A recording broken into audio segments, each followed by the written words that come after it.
The first computer ever sold commercially wasn't made by IBM or Apple or any American company. It was made in Manchester in 1951. Ferranti built it and sold it to the world when IBM was still making typewriters.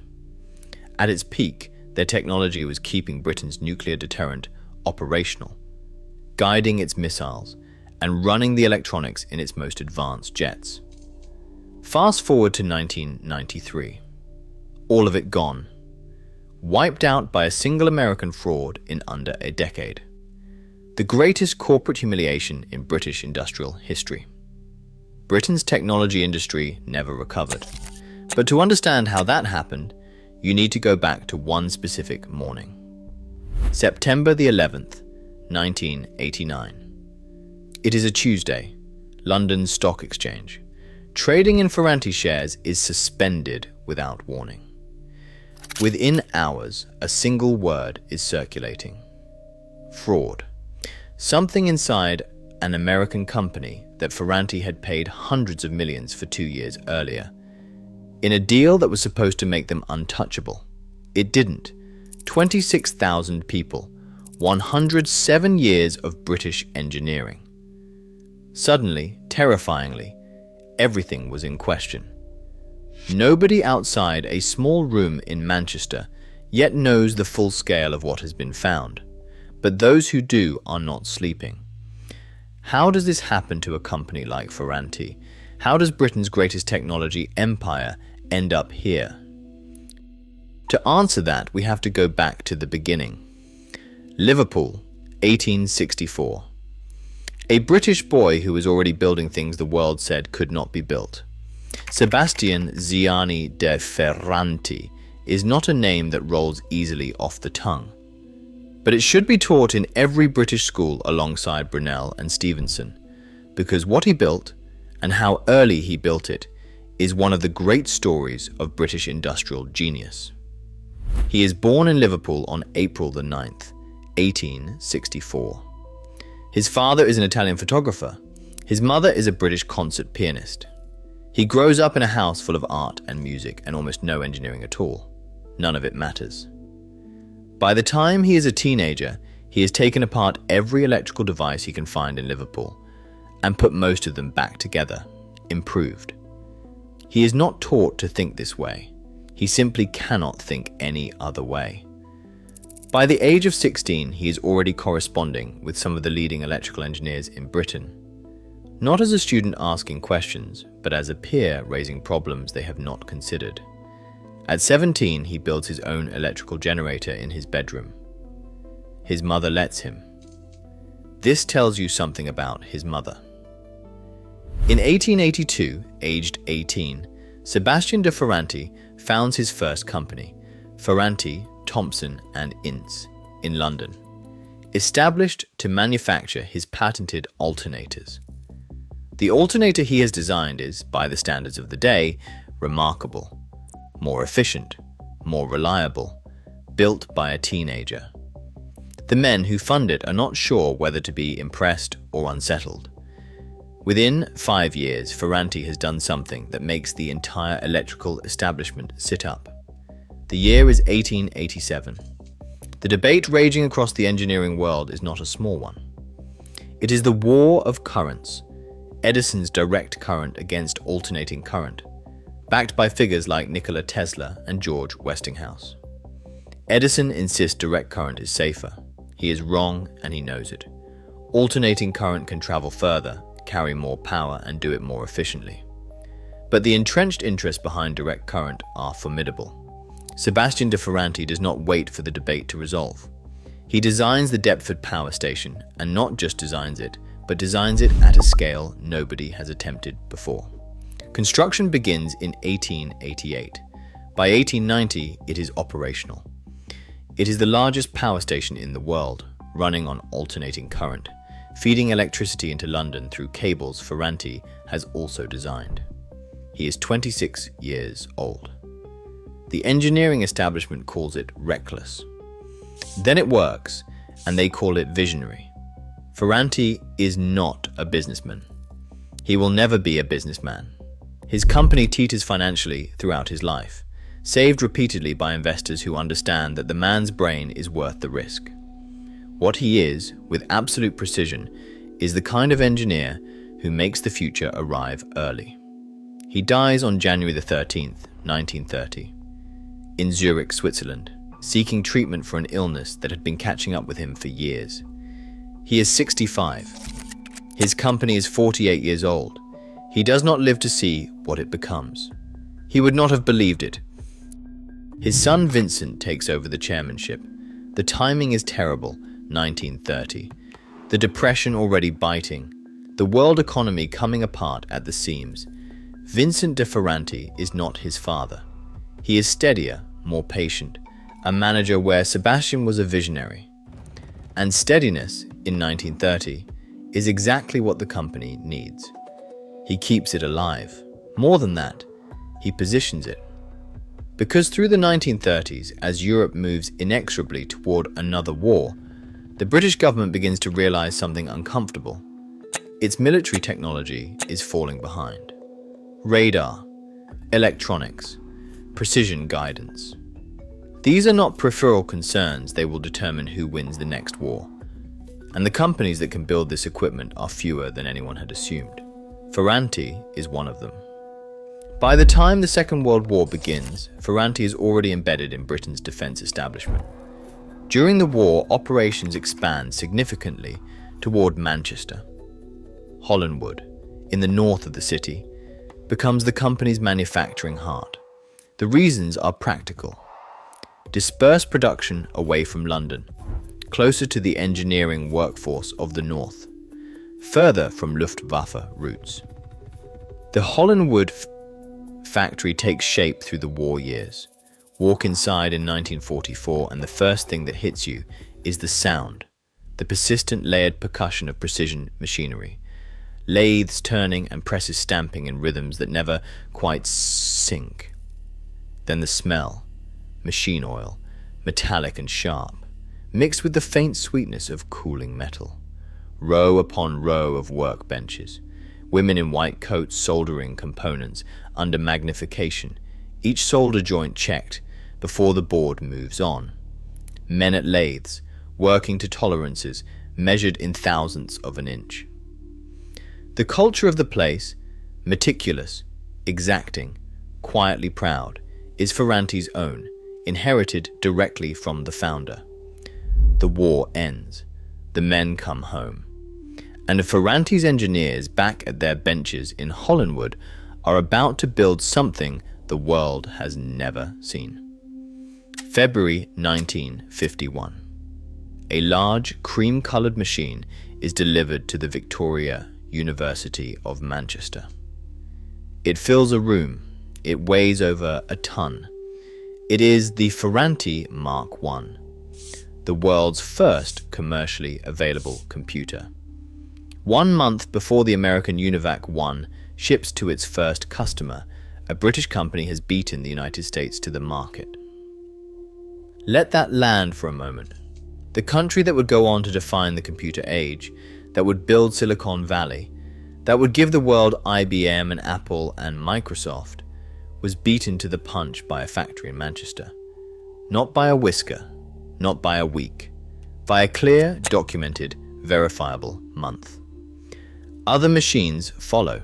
Ferranti is in the computing business, and for a brief, luminous period in the early 1950s, Britain is where the world looks when it wants to understand where computing is going. Britain leads the world in computing. For now. But the Cold War is about to hand Ferranti a different kind of work, and it will reshape the company for the next 30 years. Through the 1950s and into the 1960s, Ferranti's center of gravity shifts decisively toward defense electronics.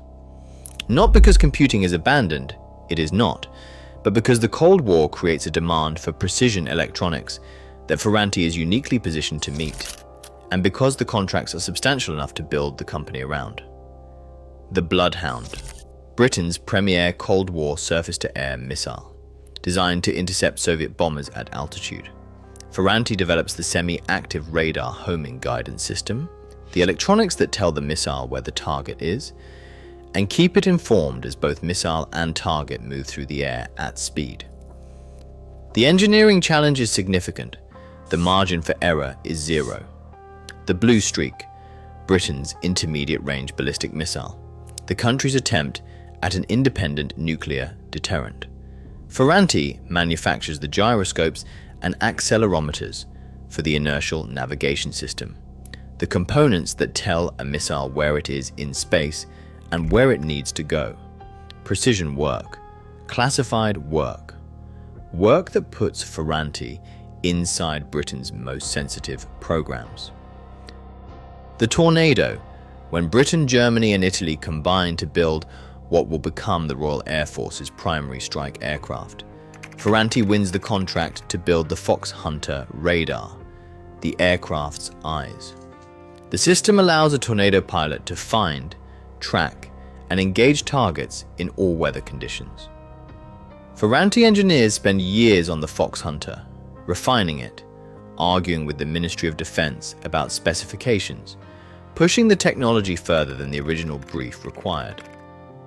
And the Nimrod, the maritime patrol aircraft that watches the North Atlantic for Soviet submarines. Ferranti integrates the FIN 1060 digital inertial navigation system, the component that tells the aircraft exactly where it is, over a featureless ocean, day or night, in any weather.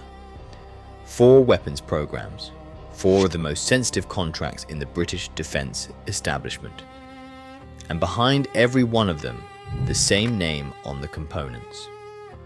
By the early 1980s, Ferranti employs between 24 and 26,000 people across its global operations.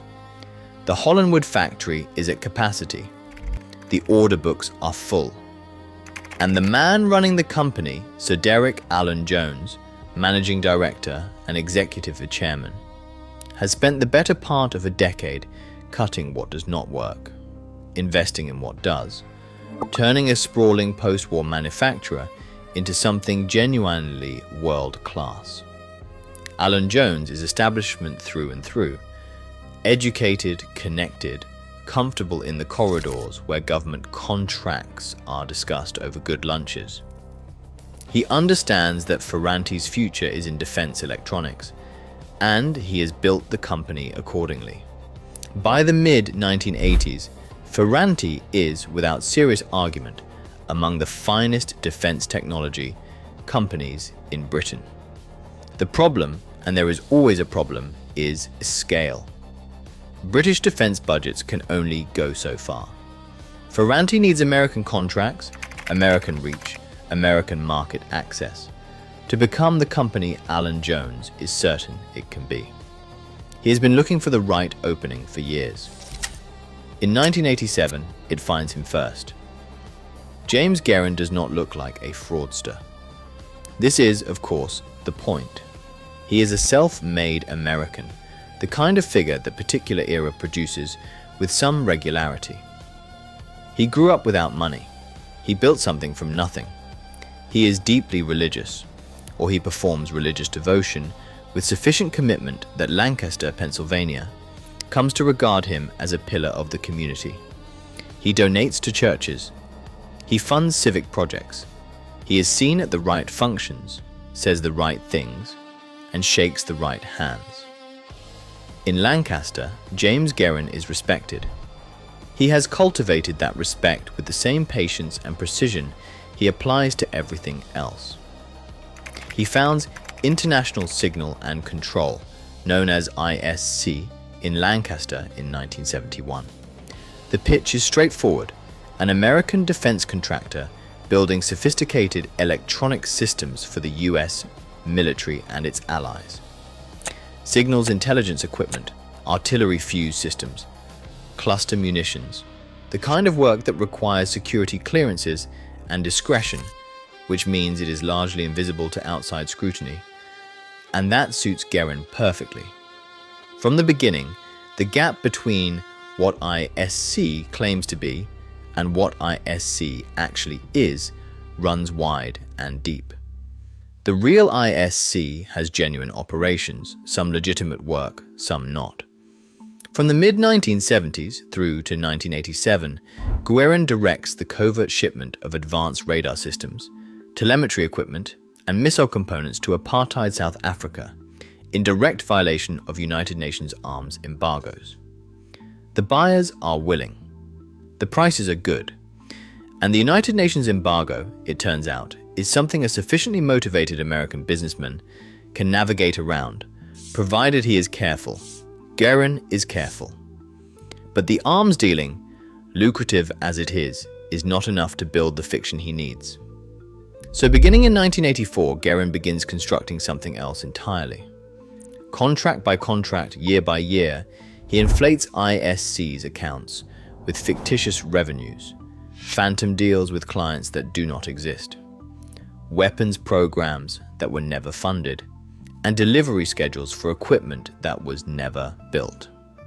By the time Ferranti appears on his radar, ISC's books contain over $1 billion in fabricated contracts. What I find genuinely staggering, and I kept returning to this during the research, is the patience of it. This was not a rush job. Not opportunistic. Guerin spent 5 years methodically constructing a billion-dollar fiction, contract by contract, before Ferranti ever appeared. The fraud was not built for Ferranti. Ferranti just happened to be the biggest thing that swam into the net. The approach to Ferranti comes in 1987. The pitch is elegant in its simplicity. A merger of equals. ISC brings American scale, Pentagon relationships, and transatlantic reach. Ferranti brings British engineering excellence, defense contracts, and a century of institutional credibility. Together, the combined group would be a genuinely major force in Western defense electronics. Derek Allen Jones listens. The pitch answers a problem he has not been able to solve from London or Manchester. ISC, as presented, is the key to the American market. So the due diligence begins. And this is where you have to pay attention. Because what happens next is not a sophisticated failure. It is a simple one. What Ferranti assembles to examine a $670 million acquisition is a patchwork. Internal notes. 3 pages of financials. A 40-page merchant bank report. Approximately 55 to 56 pages of disparate information in total. Questions are raised in those pages, concerns about contract verification, uncertainty about the depth of ISC's United States government relationships. Flags that, in retrospect, were pointing at exactly the right things. Those flags are read as manageable risk, not as warning signs, not as reasons to stop, as things that can be addressed post-merger. The merchant bank takes its fee, the lawyers take their fee, the deal moves forward. August 1987, internal agreements were reached. September the 21st, the merger was announced publicly. November the 16th, the deal was completed. Ferranti pays $670 million, somewhere between £411 million and £420 million at the exchange rate of the day. The largest acquisition in the company's history. At the signing, Guerin poses for photographs with Alan Jones. He is relaxed, he is smiling, he has been running this particular fiction for 5 years without detection. He has no reason to believe the next 2 years will be any different. For nearly 2 years, the fiction holds. The combined group is called Ferranti International. On paper, it looks formidable. A transatlantic defense electronics company, a British engineering base, ISC's claimed American revenues filling out the accounts. The city approves. The Ministry of Defense is reassured. The analysts write positive notes. Inside ISC's offices in Lancaster, Pennsylvania, nothing changes. The phantom contracts are maintained. The fictitious revenues are filed. The fiction continues exactly as it has since 1984. At Hollinwood, the factory carries on. the Fox Hunter radar work continues. Those long, painstaking development cycles, the back and forth with the Ministry of Defense, the technicians refining guidance tolerances on the workshop floor, the Bloodhound guidance systems, the Nimrod navigation equipment. The work that Ferranti has been doing for decades, done by the same people, in the same building, to the same standard, they know nothing. And the quiet confidence that Ferranti has done the right thing, that American scale is coming, that the order books will grow, that the future has been secured, settles over the company like a frost. What nobody outside a small group at ISC knows is that the frost is the warning, not the reassurance. August 1989. A member of Ferranti's finance team in Manchester is working through the accounts of the ISC division. Routine review, post-merger housekeeping. The kind of work that generates long hours and very little drama. He pulls a contract, a large one, tens of millions of dollars, for a weapon system supplied to a defense client in the United States. He tries to verify it. The client does not respond. He tries a different number. Nothing. He goes to the Pentagon. They have no record of the contract. He pulls another one, then another. Within days, the picture assembling itself in that Manchester office is so extreme that the people looking at it cannot quite accept what they are seeing. Not an error, not a discrepancy, a systematic, deliberate construction of contracts that do not exist, for clients that do not exist, for equipment that was never built. Contract after contract after contract, going back years. The shares are suspended on September the 11th. On September the 29th, Ferranti's chairman stands before shareholders and confirms what the finance team found. The hole in the accounts is £215 million. In fictitious contracts and false profits embedded inside a company, Ferranti paid $670 million for. A company whose real value, once the fiction is stripped out, is effectively nothing. Nothing. The city reacts as the city does, swiftly and without sentiment. Ferranti's share price collapses. The phones in Manchester don't stop ringing. Here is what I find genuinely painful about this moment, and it is worth sitting with. The people who uncovered the fraud were Ferranti's own people. British engineers and accountants were doing their jobs properly on a routine review. They found in weeks what the acquisition process, with all its advisors, its lawyers, its merchant banks, its 55 pages of assembled due diligence, had missed across months. The fraud was not exposed by a regulator or a whistleblower or a suspicious Pentagon official. It was found by someone in Manchester pulling contracts and making phone calls, doing exactly what they were supposed to do. In the weeks that follow, the patchwork of documents that constituted Ferranti's due diligence is examined with the kind of thoroughness it should have received before the deal was signed. And here is what those pages actually contained, not just inadequate scrutiny, but specific, legible warnings.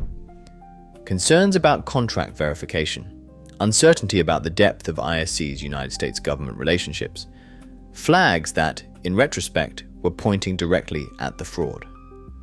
They were in the documents. They were read. They were filed under manageable risk and never followed up. The due diligence did not miss the problem. It saw it, blinked, and moved on. Derek Allen Jones had championed this deal. He had pushed it through. He had, according to people who were in those rooms, pressed forward despite the warnings being raised around him. His conviction that ISC was the answer to Ferranti's growth problem was, in the end, the single most consequential decision in the company's history. Alan Jones is not Guerin. He did not fabricate contracts or ship weapons through embargoes. He was a man who wanted something to be true badly enough that he did not look closely enough at whether it was. That is not a crime, but 26,000 people are about to pay for it anyway. In Pennsylvania, the reaction is different. Guerin issues denials, briefly. Then, as the scale of what United States federal investigators are uncovering becomes clear, the denials stop. The investigation expands beyond the Ferranti fraud almost immediately, because what investigators find inside ISIS goes well beyond creative accounting. Guerin had been shipping advanced weapon systems to apartheid South Africa for over a decade, in direct violation of United Nations arms embargoes. He had bribed foreign officials.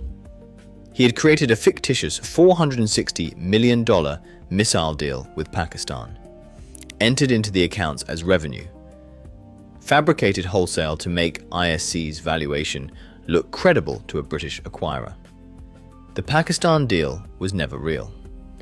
It was built entirely to be found by someone who was not looking hard enough. The federal case is built under RICO, the Racketeer Influenced and Corrupt Organizations Act, the statute American prosecutors reach for when the crime is not a single act, but a sustained enterprise. Asset seizures begin in 1990. The indictments follow. In December 1991, James Guerin pleads guilty before a federal court in Philadelphia. In June 1992, he is sentenced to 15 years in a United States federal prison. 15 years. In America, not one day of that sentence is served in Britain. The country whose greatest technology company he destroyed, whose defense industry he gutted. Britain never touches him. He pleads guilty in Philadelphia and serves his time in Pennsylvania. The British legal system watches from a distance and does nothing. If you're finding this story as remarkable as I am, and we're not done yet, hit subscribe. There is a lot more British industrial history on this channel that I think you're going to want to see. In Manchester, Eugene Anderson arrives in February 1990. He is a company doctor, the corporate world's term for someone brought in when the patient is critical and the board has run out of ideas. His appointment as chief executive is not a vote of confidence in Ferranti's future. It is the banks telling the board that the situation is beyond them. Anderson inherits a company carrying the debt of a fraudulent acquisition, its share price destroyed, its reputation in the city in ruins, and its workforce watching and waiting for answers that don't come. The arithmetic is brutal. Ferranti's debt from the acquisition dwarfs anything the remaining business can service. The only asset large enough to matter, the Defense Electronics Division, is also the only thing keeping the Ministry of Defense from walking away entirely.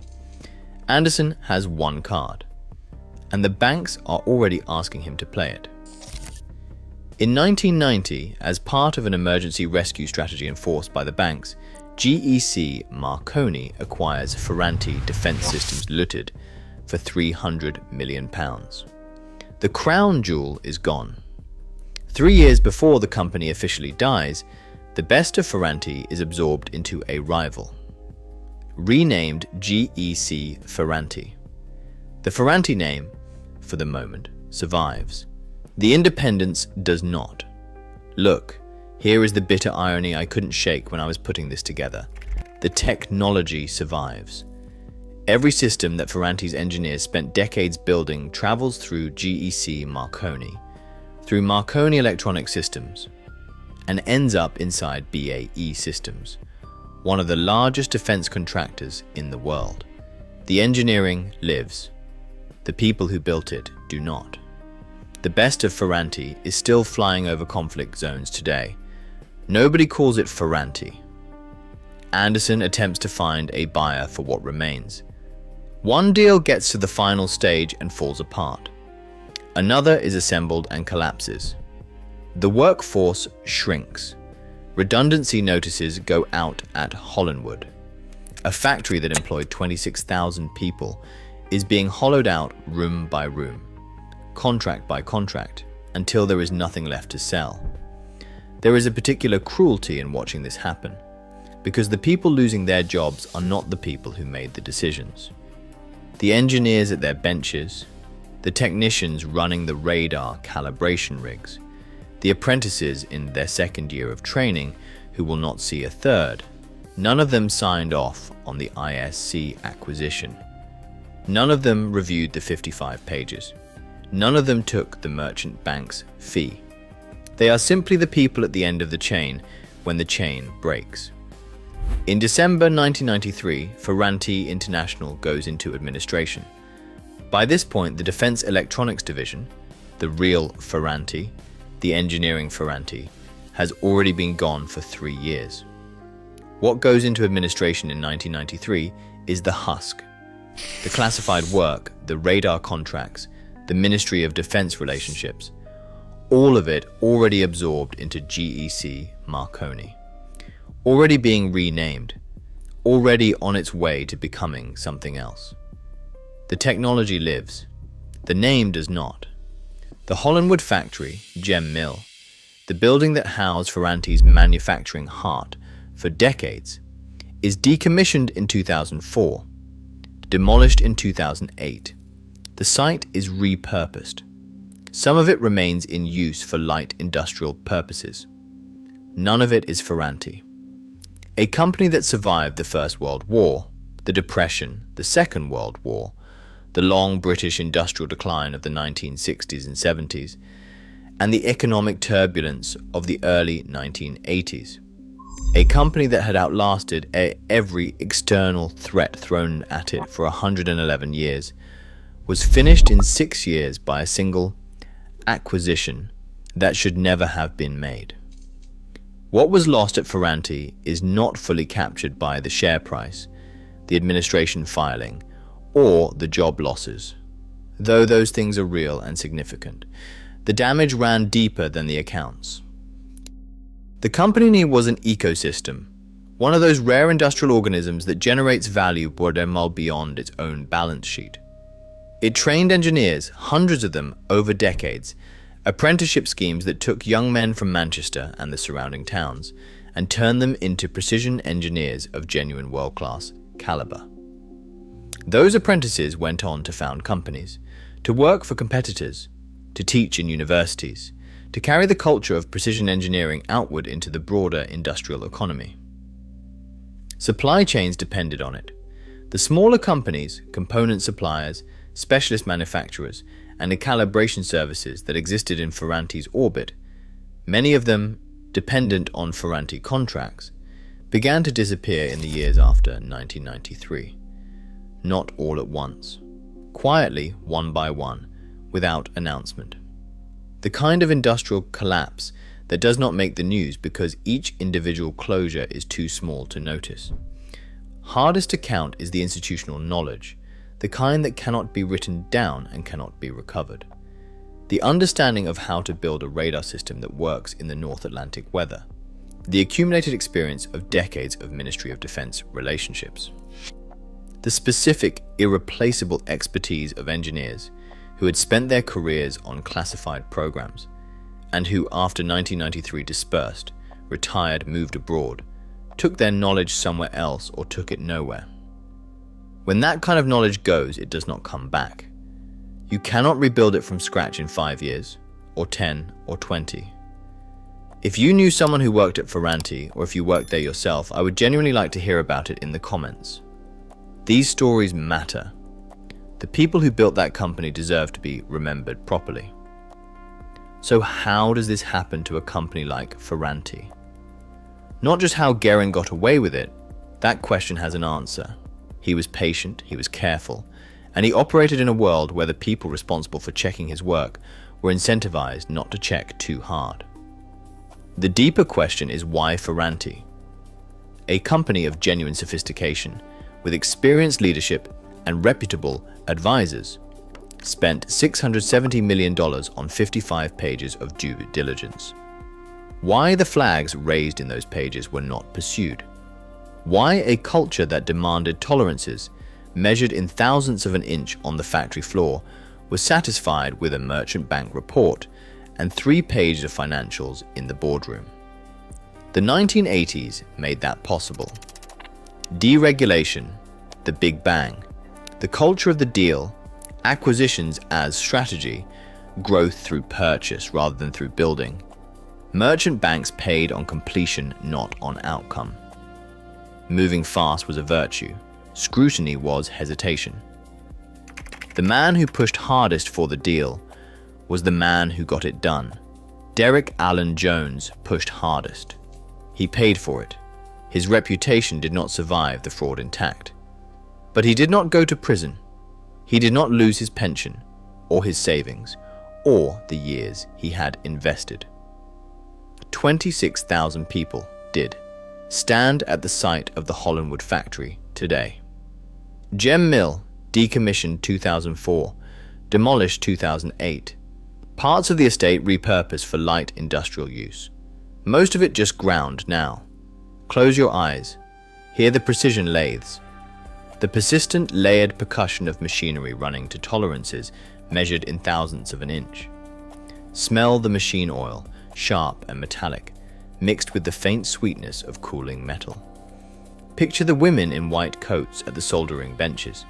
Picture the engineers running calibration checks on radar components that will end up inside a jet, doing 600 miles an hour over the North Sea. Picture an apprentice in his first year, watching a senior engineer and understanding slowly what it means to build something that has to work. Picture Sebastian de Ferranti. Liverpool, 1882. 18 years old, already building electrical machines the established engineers of his day could not improve on. Open your eyes. We did not lose Ferranti because our engineers failed. We did not lose it because the technology was wrong, or the products were inferior, or the world had moved on. We lost it because one man in Pennsylvania understood that a culture of trust, British trust, the kind built across generations, secured by handshakes and institutional reputations, could be turned into a weapon. And because the people who should have caught it were operating in a culture that had mistaken the speed of a deal for the quality of one. That is what we lost. Not just a factory. Not just 26,000 jobs. A standard, the standard that said you build things properly, you check them properly, and you do not sign your name to something you have not looked at closely. Sebastian de Ferranti understood that standard. He built it into the company. It lasted 107 years. It deserved better than 55 pages. And if this story landed the way I think it did, then this next video was made for you.